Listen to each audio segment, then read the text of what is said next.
Mateo capítulo 9, verso 35. Recorría Jesús todas las ciudades y aldeas, enseñando en las sinagogas de ellos y predicando el evangelio del reino. ¿Qué evangelio? Y sanando toda enfermedad y toda dolencia. ¿En dónde? En el pueblo. Verso número 36. Ahora sí. Y al ver las multitudes, tuvo compasión. Diga conmigo, compasión. Compasión de ellas, porque estaban como desamparadas, dispersas, como ovejas que no tienen pastor. Versículo número 37. Entonces dijo a sus discípulos: a la verdad, la mies es mucha, mas los obreros, ¿qué? Rogad pues al Señor de la mies que envíe obreros a su mies. Vamos a entender primero esta parte. Pero Jesús les dice a los discípulos: oren ustedes con rogativas oraciones, oren para que el Señor envíe obreros. ¿Por qué Jesús les dice a ellos que deben orar para traer obreros a su mies? ¿Por qué no Jesús dijo lo que le dijo a Simón cuando iba a ser tentado por el diablo y le dijo: yo oraré, yo rogaré al Padre para que no pierdas tu fe? En otras veces Jesús mismo era el que rogaba, pero en esta ocasión Jesús le dice a los discípulos que ellos son quien deben rogar al Padre para que Dios envíe obreros a su. Hay que entender el contexto para poder entender por qué Jesús puso esta responsabilidad en las manos de los discípulos. Cuando Jesús es conmovido por las ovejas sin pastor, Jesús trae a la conversación un tema importante. Cuando Jesús tuvo compasión, recordó un tema importante para hablar, o creyó que era el momento preciso para hablar de este tema. Algo vio Jesús, pero algo también vieron los discípulos. Jesús sintió compasión porque algo estaban viendo ellos ahí. Vieron ovejas sin pastor, vieron ovejas desamparadas. En pocas palabras, habían personas con mucha necesidad. Amén. Y no solamente lo estaba viendo Jesús, lo estaban viendo los discípulos. Y en ese momento Jesús sintió que era oportuno hablar de un tema importante. Y les empieza a hablar, les voy a decir algo. De hecho, hay un tema importante del cual yo les he querido hablar, y hoy es el mejor momento para compartírselos a ustedes. Vean cuánta necesidad hay en este lugar. Y la verdad que la mies es mucha, pero los obreros son pocos. Y les comparte esa compasión, les hace sentir la tristeza y el dolor que Jesús estaba sintiendo en este momento. Y en pocas palabras los concientizó del problema que había. Cuando los concientizó del problema que había, les dice: les pido una cosa, rogad para que Dios envíe obreros a su mies. En pocas palabras, Jesús no les pidió que oraran por obreros, sino primero concientizó sobre la necesidad que había. En pocas palabras, nunca vas a estar dispuesto a ser un obrero o a rogar por obreros hasta que tú mismo sientas compasión por el que está necesitado. Cuando sientes la compasión por el que necesita, es cuando estarás dispuesto a rogar por obreros. Es cuando estarás dispuesto a servir. Y hoy quiero hablarte de algo que es importante. Tenemos que reconocer que se necesitan siervos de Dios, pero hay pocos siervos de Dios. Y la mies que no se recoge a tiempo es una mies que se pierde. La cosecha que no se recoge a tiempo es una cosecha que se muere. Jesús, a través de este versículo, quiso concientizar a la iglesia en una cosa: hay mucha necesidad, pero hacen falta obreros. Por eso en mi predicación, antes de empezar la predicación, quise que tuvieras conciencia sobre que Dios está esperando personas que le puedan ayudar a recoger la mies antes que se pierda. Pastor, ¿cómo puedo servir a Dios? ¿O cómo se sirve a Dios? Ok, voy a hablar de 3 formas diferentes de servir a Dios. Lucas 2:36, 3 formas de servir a Dios. Estaba también ahí Ana, profetisa, hija de Fanuel, de la tribu de Aser, de edad muy avanzada, pues había vivido con su marido 7 años desde su virginidad. Y era viuda hacía 84 años y no se apartaba del templo, sirviendo de noche y de día con ayunos y oraciones. Amén. Dice el versículo número 37, y era viuda hacía 84 años y no se apartaba del templo, sirviendo, diga conmigo, sirviendo de noche y de día. ¿Con qué? ¿Con qué? Con ayunos y oraciones. Ok, voy a hablar de la primera forma. No significa que una sea mayor que otra, sino que se tiene que hablar primero de una y después de otra. Amén. La primera forma de servir a Dios es a través del ayuno y la oración. ¿Qué significa esto? Ok, a través de la adoración, a través de la intimidad. La Biblia dice que es una forma de servir en el templo a través del ayuno y la oración. Por eso Jesús le dice a sus discípulos: rogad pues por los obreros. Servir a Dios de esta manera. Quizá tú ya eres un obrero, pero servir a Dios de esta manera: ayunad y orad por la necesidad del templo. Amén.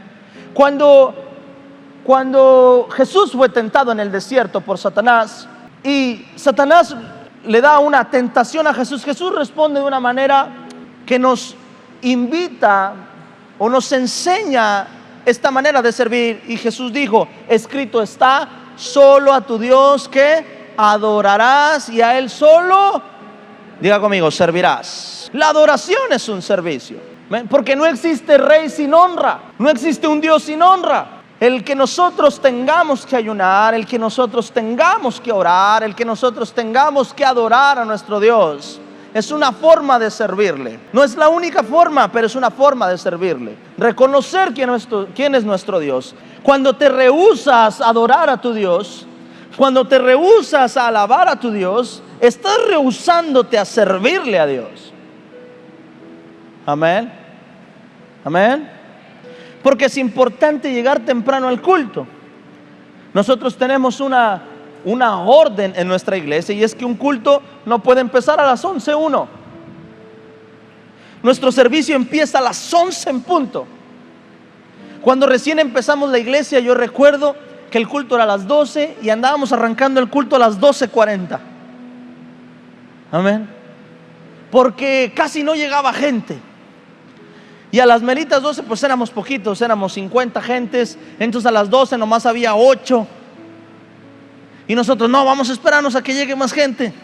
12:10, 12:20, 12:30. Y a las 12:40 seguían los 8.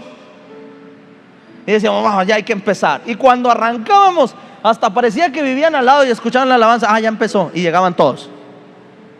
¿Ven? Hasta que llegó un momento en que Dios habló a mi corazón y me dijo: bueno, el importante aquí, ¿quién es? ¿Soy yo o los invitados?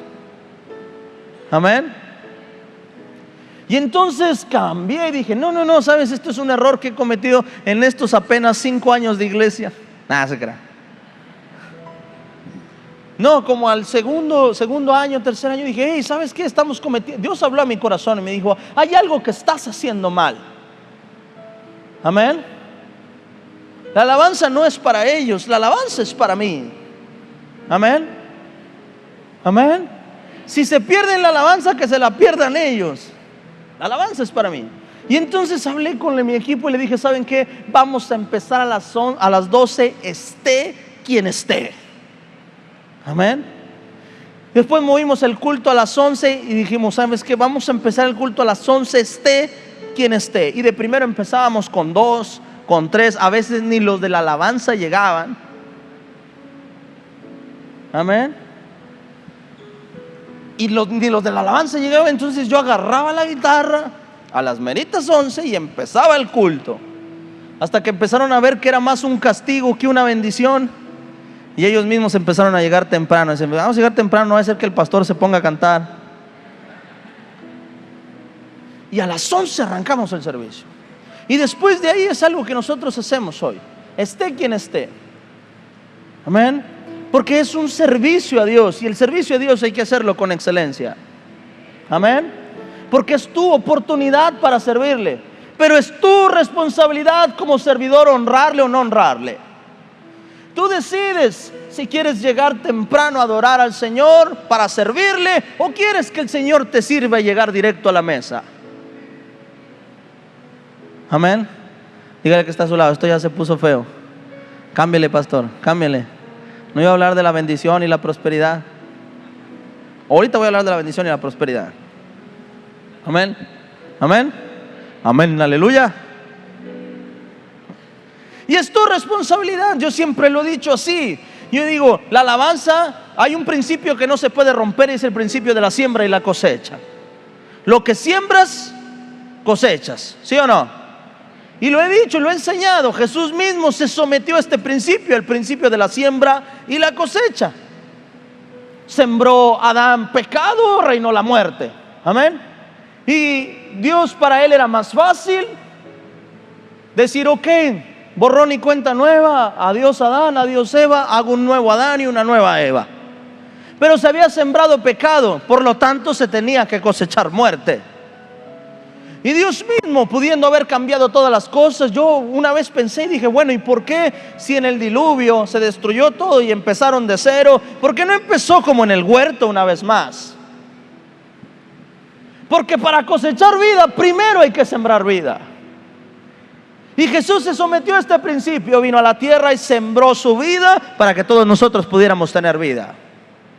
Entonces este principio no se puede romper. ¿Cuántos dicen amén? Entonces, si yo llego al templo y no siembro nada, no voy a cosechar absolutamente nada. Si yo llego al templo, el tiempo de la alabanza, el tiempo de la adoración es el tiempo de servirle a Dios. Amén. Entonces es mi responsabilidad llegar a sembrar, a servirle a mi Señor, para que yo pueda cosechar algo a través de una predicación. Amén. Llegamos a una iglesia y decimos, yo quiero que Dios me hable. Bueno, ¿quieres que Dios te hable? Primero hay que sembrar alabanza y adoración. Por eso el culto se divide en estas dos partes, siembra y cosecha. Llegamos nosotros y somos nosotros quienes ofrecemos tributo a nuestro Dios. Entramos con tributo a nuestro Dios, alabamos y adoramos. Pastor, ¿por qué el culto es de esta forma? ¿Por qué no primero predicación y luego alabanza? ¿Por qué es una tradición? No es una tradición, es que no puedes presentarte delante de Dios si no es primero con acción de gracias. La Biblia dice presentar ante el templo con acción de gracias, dice la Biblia. Entonces nuestra alabanza y nuestra adoración es una forma de servirle a Dios. Es una forma de servirle a nuestro Dios. Había una mujer que servía en el templo y no se apartaba de noche ni de día sirviendo en el templo. ¿De qué manera? Ayunando y orando. Esto que hacemos es servir a Dios, porque es nuestro tiempo de servicio a nuestro Dios. Amén. Es lo que yo le voy a dar a Dios. Y ya después la prédica, Dios me habla. Y en la administración, Dios me llena y Dios me toca. Amén. Y Dios nos sirve a nosotros en la mesa. Segunda forma de servir al Señor. Mateo capítulo 25, versículo número 41.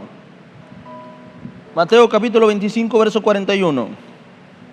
Dice así: entonces dirá también a los de la izquierda: apartaos de mí, malditos, al fuego eterno preparado para el diablo y sus ángeles. Después dice así, verso 42: porque tuve hambre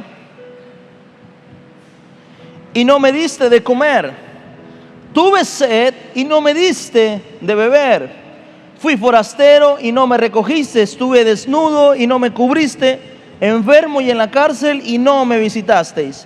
Entonces también ellos le responderán diciendo: Señor, te vimos hambriento, sediento, forastero, desnudo, enfermo, en la cárcel y no te servimos. Versículo número 45. Entonces le responderá diciendo: de cierto os digo que cuando no lo hiciste a uno de estos mis pequeños, ¿qué pasa? Tampoco ¿qué? Me lo hiciste. E irán estos al castigo eterno y los justos a la a la vida eterna. La segunda manera de servir a Dios es sirviendo al prójimo. La segunda manera de servir a Dios es sirviendo al prójimo. Amén. Cuando sirves al prójimo, estás sirviéndole a Dios. Cuando ves a un necesitado, cuando ves a una viuda, cuando ves a un huérfano e ignoras su necesidad, también estamos ignorando a Dios.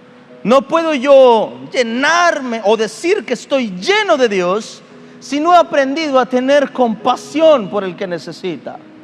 Ahora, yo entiendo que no puedes ayudar a todo el mundo. Y no me refiero a que todo aquel que venga tiene que recibir. Tenemos que ser sabios y ser buenos administradores de lo que Dios puso en nuestras manos. Hablamos de la necesidad que tiene la gente, que Dios ha llenado en ti y que la puede suplir Dios a través de ti. No podemos nosotros llamarnos iglesia si nuestra iglesia no se dedica a servir. Por eso cuando nosotros establecimos esta iglesia, si hay algo que nunca hemos parado y nunca pararemos es la ayuda social. Predicarle a la gente allá afuera y decirle que Dios no se ha olvidado de ellos. Si yo ignoro la necesidad del prójimo, le quito la posibilidad a una persona de que vea a Dios a través de nosotros. Dios necesita hombres que puedan ir a cuidar su mies, a recoger su mies. Dios necesita personas que no ignoren la necesidad del prójimo. Que cuando vemos una persona que está muriendo en un hospital, podamos sentir compasión de las personas que se mueren sin conocer a Cristo en su corazón. Que podamos sentir compasión de las personas que están buscando ayuda y no pueda y no deba yo ignorar la ayuda hacia las personas. Amén. Lo compartí hace unos días que la Biblia dice que la religión sin mácula es ayudar a la viuda y el huérfano. Y Salmos dice que el que le presta al necesitado, que el que le da al necesitado a Jehová le presta. No puedo yo llamar mi iglesia si yo cuando veo una persona con necesidad y puedo ayudarlo, lo ignoro.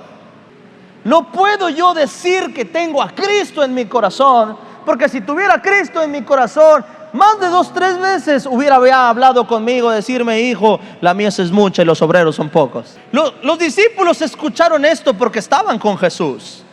La demás gente no lo escuchó porque no estaba con Jesús. Pero el que se sienta con Jesús, en algún momento Dios va a aprovechar la mejor oportunidad para decirte: hijo, hay mucha mies y hay pocos obreros. Rogad por los obreros. Rogad por los obreros. Tú tienes que estar en un lugar donde se predique a Dios no solamente a los que están dentro de estas paredes, sino también a los que están fuera de estas paredes. Tengo un serio problema en mi cabeza con las personas que se dedican a predicarle a otros cristianos. Porque la persona que se dedica a predicarle a otro o a ganar otro cristiano es una persona que no ha entendido para qué es el evangelio. Mi deseo nunca fue construir una iglesia grande para llenarlo de cristianos de otros lugares. Mi visión siempre fue desde el principio construir una iglesia grande para llenarlos de personas que están sin pastor, que están abandonados, que no conocen el mensaje de Cristo. Nosotros tenemos que tener compasión por el que no conoce de Dios.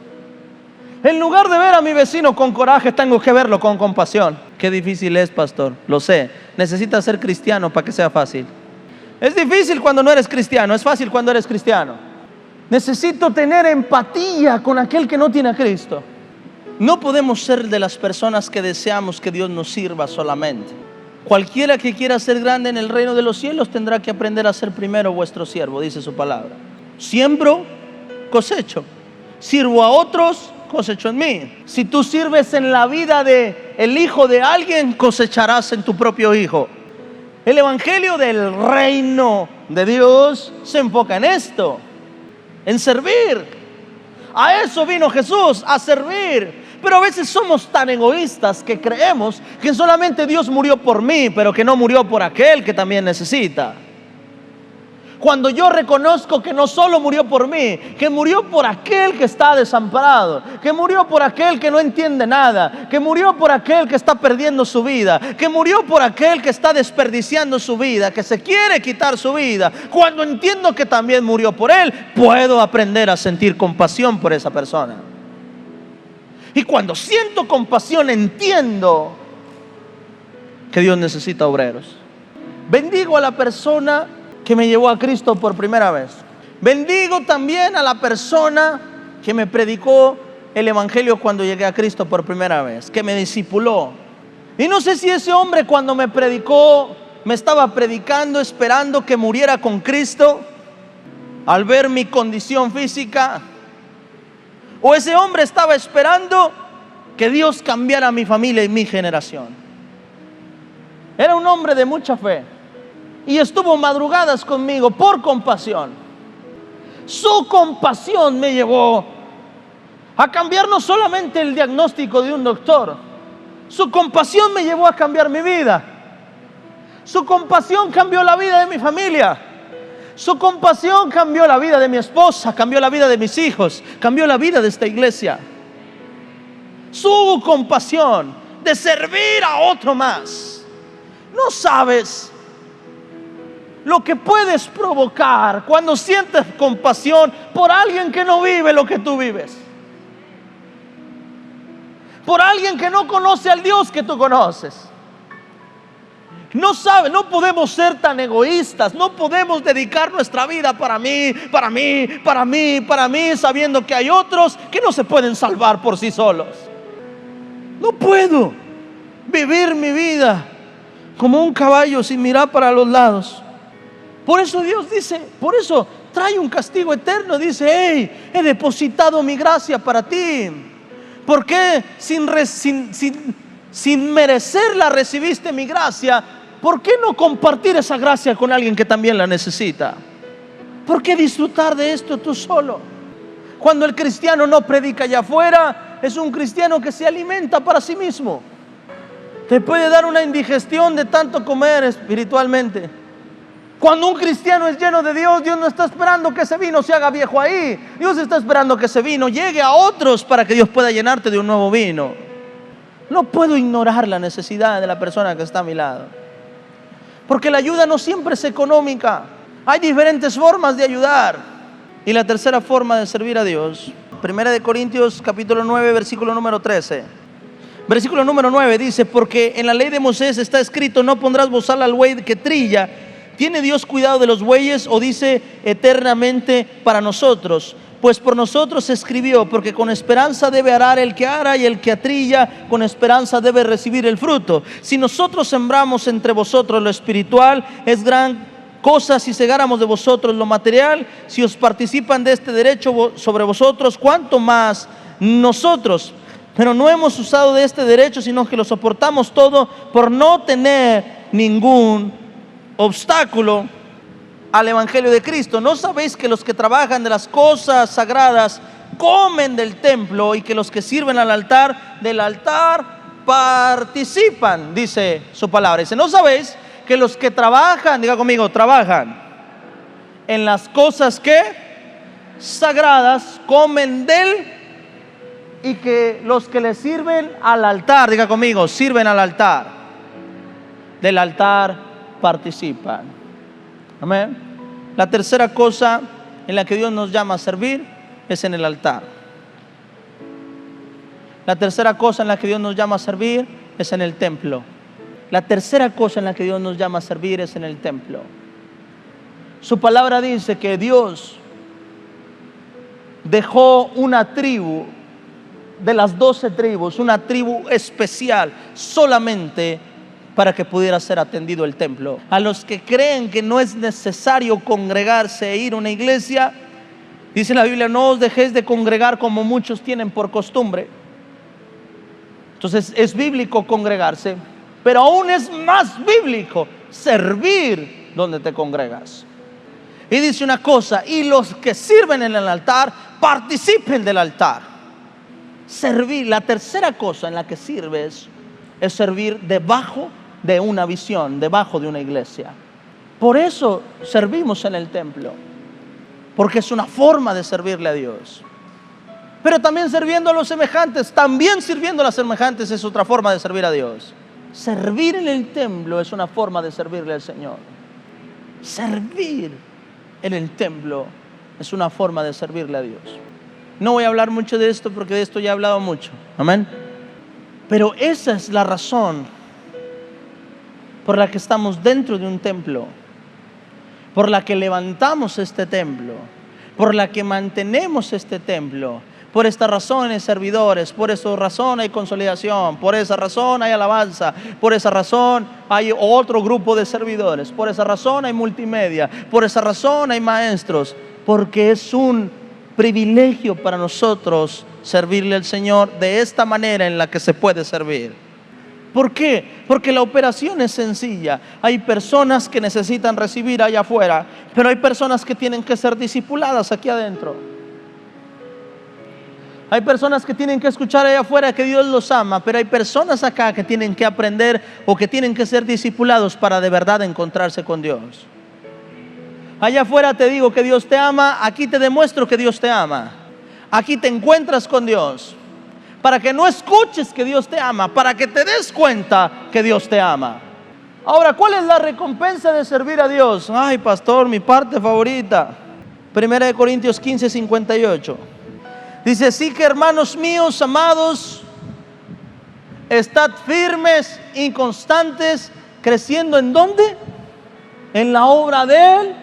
Dice, estad firmes y constantes, creciendo en la obra de Él, sabiendo que vuestro trabajo en el Señor no es, sabiendo que todo trabajo tiene una recompensa. Hebreos capítulo 6, versículo número 10. Porque Dios no es, ¿qué? Injusto para olvidar vuestra obra y el trabajo de amor que habéis mostrado hacia su nombre, habiendo servido ¿a quiénes? ¿A quiénes? Y sirviéndoles aún. Dice, porque nuestro Dios no es injusto para olvidar vuestra obra, para olvidar tu servicio que habéis mostrado hacia su nombre, porque servimos a Dios y no a los hombres. Amén. Y Dios no es injusto para olvidar que le serviste a Dios a través de los hombres, a través de los santos, y sirviéndoles aún. Lo digo yo, lo dice su palabra. Lo dice su palabra. Hoy yo le quiero decir a toda esa gente que ha decidido servir a Dios en este templo, en todo este tiempo y todos estos años. Y hoy yo te digo, Dios no es injusto para olvidar tu obra y para olvidar el trabajo que has hecho sirviéndole a los santos y sirviéndoles aún. Hoy te estoy profetizando, pero no es una palabra mía, es una palabra del Señor para ti.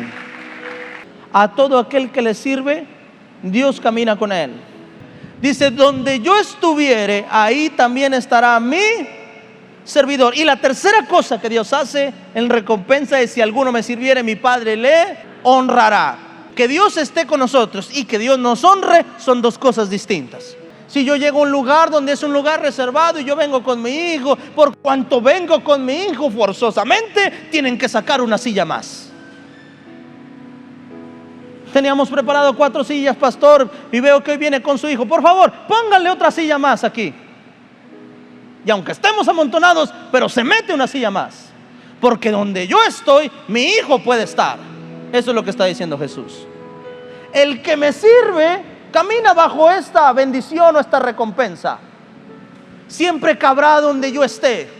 Siempre estará donde yo esté. Gozará no solamente de donde yo estoy, gozará de todo lo que yo tengo. Y te voy a decir una cosa: en la presencia de Dios no hay enfermedad, en la presencia de Dios no hay miseria, en la presencia de Dios no hay pobreza, en la presencia de Dios no hay depresión, en la presencia de Dios no hay tristeza, en la presencia de Dios no hay conflicto, en la presencia de Dios hay paz, gozo, bondad, benignidad.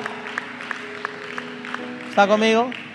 Y Dios está haciendo una promesa: donde yo esté, mi hijo, ahí va a estar.